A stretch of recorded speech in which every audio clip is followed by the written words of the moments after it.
Good evening, folks, and welcome in. We just got the latest numbers from the National Hurricane Center as of 8 p.m., and we got Lewis Turner here after dark. 8 o'clock numbers, right? The sun is going down. Yes. Some brand new numbers. Those post-sunset numbers. And not much has changed. Almost nothing. I mean, almost, though. A 1 millibar of pressure drop. Okay. A deepening of the low. Just a little deeper. Winds are the same. Movement still north, but by the morning, I bet we're starting to see more of a. We'll see that N become an NE, maybe a NNE to an E, getting some of that east motion. We're looking forward to that. I guess the current location has changed. Of course, it's been moving north at 9 miles per hour for a while, but earlier this afternoon it was 90 miles north of the Great.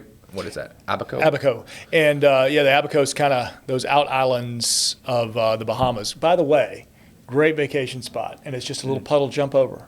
You know what I mean? If you ever, of course, you can do Nassau and do some of the big Freeport, some of the bigger Bahamas towns and some of the little islands. But Turtle Cay, Marsh Harbor, they've got their own little airstrip out there. And you talking about being like just you're in the edge of the world, it feels like. Do you think you could take your own boat Absolutely. from Jack's down there? I don't think people do it at Jack's. What people will do, I mean, I'm sure big boats have done it, don't get me wrong. But, I mean, people have been known to leave from, like, West Palm and make the run over on jet skis. Like, I've heard about that. Like, they're putting, like, extra fuel, That's scary. Fuel bladders and stuff. But I know many people who will trailer a boat down from, like, South Carolina and put the boat in at West Palm and just go straight over by boat. It's done. Yeah, I mean, you get a little protection, once you get towards, like, that Freeport area. It's apparently not too bad. But when you're in open water, that's a trip. When you look around and you see nothing. But just open water, that's a little scary. It's interesting, yeah. Now, I've done offshore fishing before where we go 60, 70, we'll go out to the Gulf Stream. And, yeah, you're not, there's nothing, dog. Yeah, just you and the great big blue marble out there. It's Some something people else. would refer to that as God's country. It's God's country. Way out there. Go find you mahi. But we are still waiting, watching for that turn, and our impacts very limited. We've been talking about the same impacts, and they're going to continue to be the same as we go through Tuesday. And by Tuesday, still looking like an afternoon where this could become a Category 1 hurricane. Yeah, we'll watch, maybe by Wednesday, Thursday, maybe reaches that Category 2 status by the time it reaches Bermuda. But nonetheless, whether it does or doesn't, our impacts pretty much remaining the same here tonight and through the entirety of the day tomorrow. If anything, besides the surf conditions, everyone who's not out at the beach, conditions might actually improve. Right. Really, for most of us. The winds aren't going to be that bad. Right. And although we do have rain chances, especially during the morning commute tomorrow, perhaps by the afternoon we get a few rain bands to move on shore.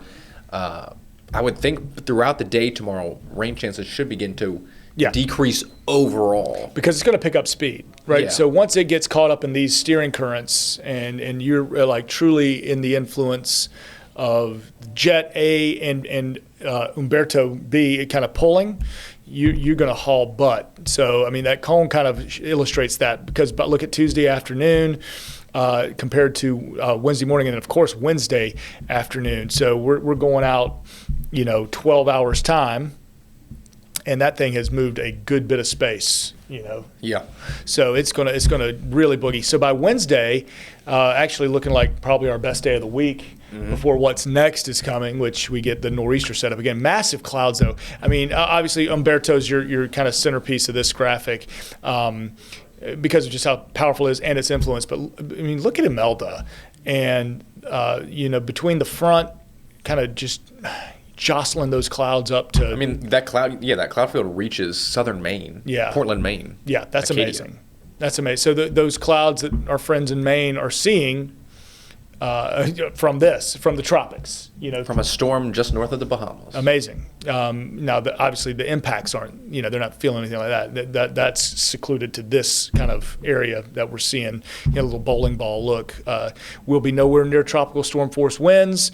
Pretty tight, and that's all going to remain offshore of even the Carolinas. So, really, truly, the best case scenario with this. Yeah, I think we lucked out Yep, overall. for sure. Now, it will be breezy tomorrow. let's not act like it's not going to be a breezy day, windy even if you're out at the coast. I think most of us see, winds out of the north, 10 to 20 miles per hour, gusts upwards of about 25, perhaps 30 for some of us. Coastal areas, gusts might reach 30 to 35, but we're generally keeping it below that 40 mile per hour threshold. And I know you talked about that earlier today. We kind of look at that as if it's above 40, okay, you might start to see objects picked up, some minor damage, things of that nature. But below 40, we're still feeling pretty good. Yep. Yeah, nothing to really worry about. Just kind of a brisk day at the beach, right? So nothing that we haven't really already seen end of August and beginning of September with our nor'easters. So kind of the big takeaways I want you to keep in mind with this system, which we're getting to the height of our impacts, which won't be that bad, okay, overall, with gusts of 35 possible, and of course our dangerous ocean conditions. But if you look at our rainfall totals as a whole, now, while you could get caught under a band, these things, they move really fast, right? I mean, they're riding those 15 to 25 mile an hour winds, and so they're boogieing. So that half inch to an inch and a half, I mean, that's kind of been what our forecast has been through modeling throughout this whole thing. Not much. It was never really forecast to be a major rainmaker for us anyway. And I think the inch and a half is probably being pretty generous. Sure. That's mainly just in case you happen to get couple heavier downpours training over the same locations. Yep. Then those rain totals stack up a little bit more. But yeah, I think for most of us, it's probably going to be closer to a half inch. And see, overnight, now there were some spots in central and southern St. Johns County overnight. So you were waking up this morning watching Good Morning Jacksonville. We had some of those lingering showers, and there were totals up and over 2, nearly 3 inches for some communities. But that's not happening. It doesn't look like that's lining up for tonight. Right. I mean, so quicker bands as opposed to the system that we had set up over us last night. Yeah. The tides are important just because with that steady northeast wind we've been getting, some water might be stacking up in the intracoastal and the St. Johns River, but we're really going to think about our high tides along our coastal areas and less so about the river this go round. No coastal flood. I haven't seen any coastal flood advisories issued by the National Weather Service, so not overly concerned as they monitor that. We're not worried about a full moon on top of all this with a king tide. That's a couple weeks off. So really just maybe some nuisance level flooding for these communities: St. Simons, Brunswick, St. Mary's, Fernandina, Jack's Beach, all the way down to St. Augustine Beach. You get your high tides in that period of time between essentially 3 and 4 for Tuesday afternoon, and maybe half foot to a foot above mean high water. So maybe a little bit of nuisance flood, but nothing that's going to get into homes or property. So you'll be good in that regard. And really probably less than what we've seen over the past 2 to 3 weeks. Right. We've had coastal flood advisories in effect. I mean, we had it through the first half of September, it felt like. Yep. Probably not even reaching that point. I saw some forecasts for wave heights as you're going to have Humberto and Imelda more or less stirring up that kind of section of ocean. And I've seen some heights off the charts. So our key here, we're seeing, seeing potential up to 20 foot seas, but getting closer to Bermuda. I mean, I saw one graphic that had up to 80 foot seas. Waves. So that would be greatly impacting shipping, but that might be overdoing it a bit. But that would be absolutely massive. And when you have a rare situation where you get hurricanes this close to each other, kind of simultaneously moving through the same ocean water, churning it up. And I wonder how the cruise lines are doing it, because one of our executive producers left for a cruise, I think, this morning. We need a live report. Yeah, Monday was supposed to be. And I think he was going to the Bahamas, wasn't he? Yeah. And I think they were doing so obviously Canaveral, like obviously easy jump down to Canaveral. A lot of folks do the cruises. If they hug the Florida coast, what they generally will do, these cruises that are doing the Western Bahamas and Western Caribbean sort of trips, maybe like a Nassau, is they go straight down, basically hugging the Florida coast, almost like you can see the Florida coastline the whole time. Okay. As you leave. So you go straight down, you can see West Palm, you see Fort Lauderdale, see Miami, and essentially by the time you get to like Homestead or Key Biscayne and Key Largo, that's when they make that hard turn out to the east. So maybe somewhat protected now. I mean, I don't necessarily think it's going to be smooth. Yeah, but not terrible. Yeah, but not terrible. And haven't heard from them, so they must have gone. Yeah. Right? I think they were supposed to left. leave at 4 o'clock this afternoon, I think, is when they were pushing off. Okay. So, yeah, haven't got any angry texts about weather messing up his vacation. So that's good. 6 to 7 feet of seas. That's small craft advisory. So keep that in mind. We're not doing any offshore fishing for the next couple of days until things kind of relax a little bit. But even by the end of the week and the weekend with the nor'easter conditions, we're going to still have those winds. And so, not necessarily tropically related, but you might not be the best for offshore fishing for the next week or so. With the rip currents, surf up to 6 to 10 feet, so we're going to get the bigger waves, maybe longer period. Yeah. Maybe a little cleaner. Yeah, 15 to 16 second period swells at least tomorrow, perhaps lingering into Wednesday. It's pretty good. I do want to ask, with the northeast wind, now we're not only going to get tomorrow to a certain extent, but also Wednesday, Thursday, Friday, and even into the weekend. How much more of an impact do you think those winds would have if we had received 3 or 4 inches of rain from this system? Because, I mean, let's be honest, most of us through the month of September really haven't gotten all that much rain. We had some coastal showers that brought some heavier rainfall earlier in the month, and over the past couple of days we've had kind of a similar story. Coastal showers that have brought significant rain to pockets. But we haven't received a lot, at least locally here, from most folks. Now, Central Florida has. We need rain.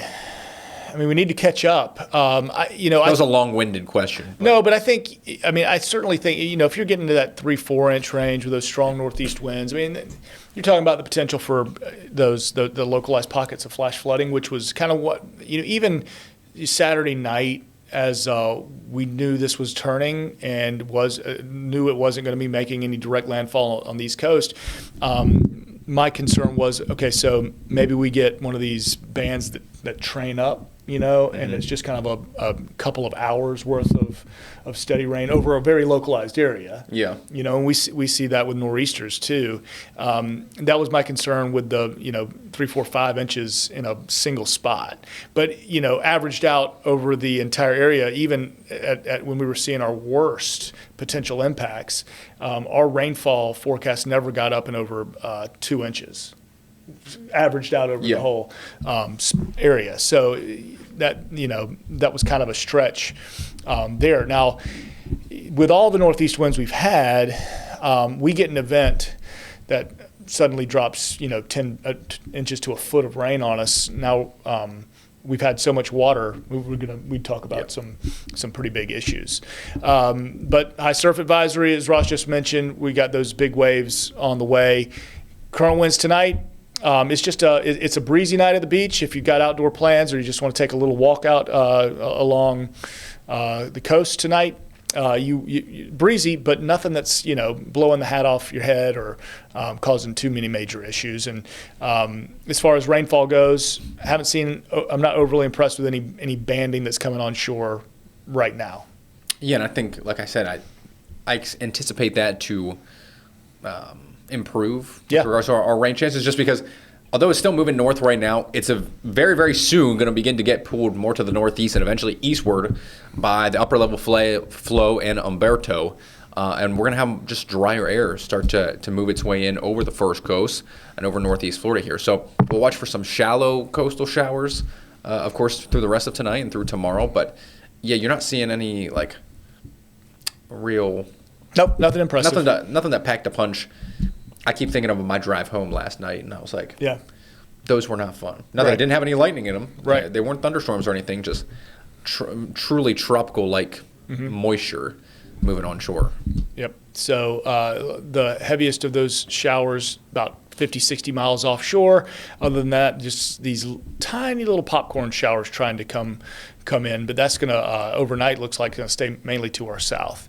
Waking up in the morning, maybe a few stray showers that could impact your morning commute as you kind of look to the very western edge of Imelda, trying to put some moisture on. But that just shows a great interaction between two very close-knit hurricanes within 500-600 miles of each other, and Bermuda and the water surrounding it going to get really stirred up. But again, as we get to Wednesday, this would be Wednesday evening. It does want to show a few more coastal showers. I think Wednesday's our best day of the week, weather-wise. But notice the wind. So not only of course, we're thinking about the tropics, but we've got strong high pressure to our north, and we've got a tightening pressure gradient with the low to the south, and now we get that nor'easter for the end of the week. Yeah, and increasing rain chances probably by Friday night football again, Saturday, Sunday, even Monday. We'll talk about that here in a second, kind of just a quick extended look at the forecast. But yeah, at least through tomorrow, give yourself maybe just an extra 5, maybe 10 minutes out the door. There could be some coastal showers that sneak their way in. We certainly expect at least partly to mostly cloudy skies with regards to the cloud cover itself, but might be a little bit of a tricky wet commute in some locations. Similar story for the afternoon as well. So as the kiddos are either they're getting on the bus to head home or they're getting off the school bus, maybe even riding the bike like some kids do out there. Yep. Just know, there's going to be some pockets of some rain and showers out there, especially 95 to the coast through tomorrow afternoon. Yep. So we'll watch that carefully, and then riding it on out, those winds get pretty strong out of the north, even beyond this. Yep, highlighting the coast, 95 in the coast. But dry air, there is, dry air pushing up against all of this. And boy, wouldn't it be nice if we could luck into some northwest winds one of these days. We get that good passage of a nice front. When is the last time we've had that? I don't know. It feels like every day, from a forecasting standpoint, I'm putting east or northeast almost every day. There was actually no, I lie. Uh-oh. There was, when was that? There was a couple days last week we had the southwest wind. Yeah, and we were watching for because we were watching the Gulf Coast sea breeze advance we had a couple eastward days and closer to 95. There were like 2 days of that. So when we talk about like a northwest wind, generally that's going to happen after your first good, true fall front, and what that's going to do, all that dry air you see in Alabama and North Georgia, you get the northwest wind, it just pushes it right in. You get those mornings you get the 50s and, man, nice afternoons in the 70s. I'm looking forward to that. That's not in the forecast. I will say it was funny, as when the forecast originally had Imelda hitting the Carolinas, still watching that column of dry air that's essentially over our western areas now. That deep column of dry air was over Mississippi, Alabama, and the forecast, if the low had originally traveled up into the Carolinas, while it would have been a much worse situation for all of us, it could have had that effect of bringing in a little bit of fall behind it. Which we've had with our October storms that we've had in the past, or the late September, October storms. I'm thinking back to something like Nicole. Behind it, we got some really dry, comfortable air coming in. But with the orientation of what Imelda's doing now, that does not seem to be the case. And we've kind of been set up in this almost of a blocking pattern to a certain extent. We've had a lot of stalled stationary fronts over us for almost the last 2 months. Yep. In contrast to that, the central part of the country, especially the upper Midwest, they've been baking in the heat, near record temperatures, upper 80s, low 90s, even in some spots. You're talking like Sioux Falls, South Dakota, over to Milwaukee, Minneapolis, quite warm across portions of the country that are typically looking at their fall foliage maps. Yeah. And talking about, we're getting overnight lows down at the 40s, even the 30s in some spots.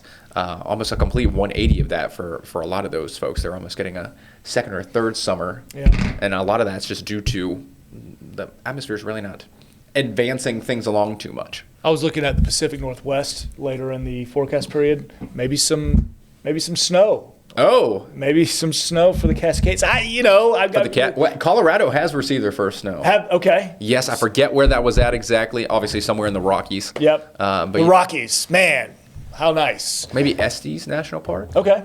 Home of the famous Stanley Hotel. Do you know where that's from? Is that from The Shining? Thank you so much. I only know that because my father's name is Stanley. Oh, all right. There you go. Yeah. Stanley. Shout out Stanley. And whether they actually saw snow, I have no idea. But that was really the first place that came to mind in Colorado. I digress. All right.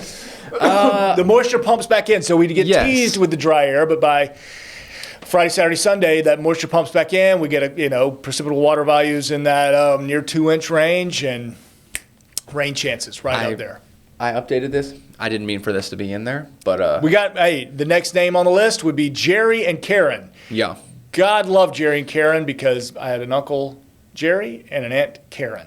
And you love them Uncle both. Jerry and Aunt KK. Yeah. I will say maybe in the extended, we don't have any graphics for the extended tropical forecast. Right. But it does seem like post Humberto and Imelda, at least for the next week, Yep. things look pretty good. Pretty good. And then you get out beyond the week and you get out to 10 to 14 days, which is still, forecasting wise on the less reliable side. But the trends would be watching the Caribbean. Yeah. So there have been some models and ensembles that have kind of triggered on a few lows in the Caribbean. There is the potential for seeing a quick spin up in the Gulf, maybe in that 7 to 10 day period that isn't overly impressive right now. But probably wouldn't impact us based off Correct. Of some of that. But Correct. I feel like there's I've seen a little bit of everything, to be honest. Yeah. There's been 1 or 2 tropical waves shown still coming off the west coast of Africa. And then you mentioned, the Caribbean, some, a little bit closer to us, some perhaps heading more so towards Central America and Mexico. So I think really the trend is there's still energy and heat to be tapped. That models are trying to figure that out, but that's down the road a little bit. Hoping we don't have to even worry about Jerry and Karen. That would be a Lovely. tremendous piece of news. All right, so let's get through the 7 day. Another weather impact alert for Tuesday, and it's primarily because of getting underneath a heavy downpour could impact your commute and those dangerous ocean conditions. I think that's kind of boiling up, and it's kind of our last day of at least this immediate period of needing to be tropically kind of dialed in. Obviously, throughout the hurricane season, you want to check in at least once a day on what's happening in the tropics. But this is kind of our hyper focus, and then we get to the hump day and we shift our focus to what is coming for the end of the week and the weekend. Which again, you see what Ross is talking about. He has to go in and by hand plug in northeast 15 to 25, northeast 15 to 25. It's getting old. And, all northeast and no northwest makes Ross a dull boy. That's also from The Shining. Is it? Well, I've all never work seen and no that, play makes Jack dull. Anyway, well, that's a reference. Oh, you didn't know? You haven't seen the movie, and you No. and you teased me with it. You hit me with trivia from it. Oh, I don't like horror movies. you get the jump scare going. Yeah. Yeah. Monday, talking Jags. I know we got about 30 seconds left in our Yeah. stream. So Chris Porter saw this graphic and gave me the side eye. Oh, not happy about it. Well, it's Monday Night Football. Jags on a national stage. Jacksonville, Florida, going to be on that national stage. We're going to fine tune, but if we continue to get that persistent east and northeast flow, the moisture we know is going to be there. So hopefully, it's an evening game, Monday night. I was going to say, pray football. for the showers before kickoff. Showers before kick. Hopefully, they've lost a little bit of energy. Okay, that's enough. Yeah. Talking Tropics for one night. Ross will be here at 11 o'clock. I'll see you tomorrow. Thanks for hosting, Ross. We'll talk to y'all later.